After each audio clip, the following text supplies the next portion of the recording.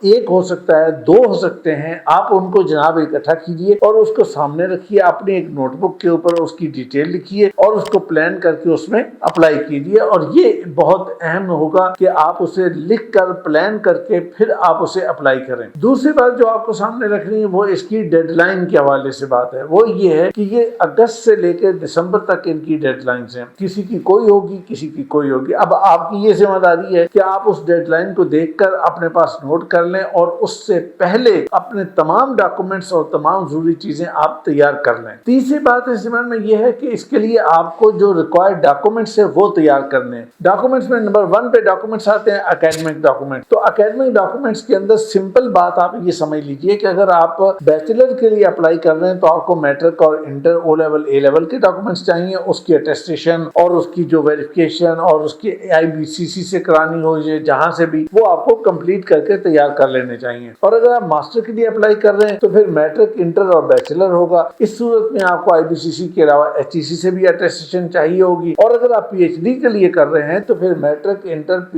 Bachelor اور master تمام documents, اس کی ڈگریز، اس کی ٹرانسکرپٹس اور اس کے علاوہ جو دوسرے ڈاکومنٹس بھی اگر کوئی ہیں تو وہ آپ کو تیار کر لینے چاہیے. اس کو ایک فائل میں ایک جگہ پہ سیٹ کر لینے چاہیے. اس کی اٹیسٹڈ کاپیز بھی آپ کے پاس ہونی چاہیے تاکہ جو اس کی ڈیڈ لائنز ہیں آپ اپلائی کر سکتے ہو. دوسری اہم چیز ہے اسٹیٹمنٹ آف پرپز. اچھا، اس معاملے میں اسٹوڈنٹ بہت زیادہ ڈرتے ہیں، پریشان ہوتے ہیں، پتہ نہیں یہ کتنی مشکل چیز ہے. بیٹا کوئی مشکل چیز نہیں ہے نا. آپ نے بیچلر کے لیے اپلائی کرنا ہے یا ماسٹر کے لیے اپلائی کرنا ہے، PhD کے لیے آپ کیوں اپلائی کر رہے ہیں؟ آپ کے ذہن میں کلیئر ایک گول ہونا چاہیے نا. اپنی لائف کا بھی گول ہونا چاہیے، اس ایڈمیشن کے لیے اس پروگرام کا بھی بارے میں بھی آپ کو کلیئر ہونا چاہیے کہ بھئی آپ کیوں پڑھنا چاہتے ہیں، بھائی کیوں وہاں پہ جانا چاہتے ہیں، اس کا آپ کو کیا فائدہ ہوگا، آپ کی کمیونٹی، آپ کی سوسائٹی، آپ کے ملک کو اس کا کیا فائدہ ہوگا. یہ ساری باتیں جو ہیں وہ اس اسٹیٹمنٹ آف پرپز کا حصہ ہوتی ہیں. یہاں آپ کو ایک بات بتاتا جاؤں کہ یہ جو ایپٹیچیوڈ اسیسمنٹ ہم کرتے ہیں نا، اس کے اندر آپ کی جو یونیک کوالٹیز ہوتی ہیں وہ ساری سامنے آ جاتی. اب اگر جب آپ اسٹیٹمنٹ آف پرپز لکھنے لگتے ہیں تو اس وقت آپ کے لیے مشکل بنتی ہے کہ اچھا اب